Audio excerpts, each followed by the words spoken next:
Naghatag og dugang hinabang ang Provincial Accountant's Office sa Barangay Kitotok, Kinoguitan subay sa ADAP a Barangay Program. Naghatag og financial assistance nga 50,000 pesos ang Accountant's Office alang sa ilang barangay store ug feeding program sa katawhan. Nagpaygayon usab ang Accountant's Office og evaluation sa mga lumulupyo sa barangay may tungod sa programang Single Digit Poverty Incidence kan STPI pinagi sa pag-survey bahin sa mga panginahanglanon sa ilang komunidad nga gilangkuban sa livelihood, employment ug education.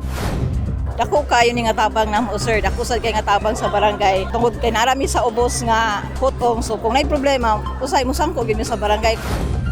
Kinumdumang natunulan na sa Accountant's Office og mga proyekto ang Barangay Kitotok sama sa barangay store ug water system. Plano usab sa Accountant's Office ang pagpropose sa Kapitolyo og dugang proyekto sa barangay nga box canal ug daycare center.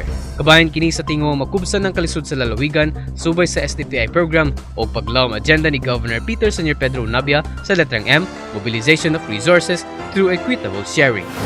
Nagpadayon pa ang pag-implementar sa ADAP Barangay Program sa mga buhatan aron makabot ang tinguha sa lalawigan nga mapakunhod ang kapobrehon. Update ikan sa Provincial Accountant's Office, ako si Philip Diaz, Paglaom News.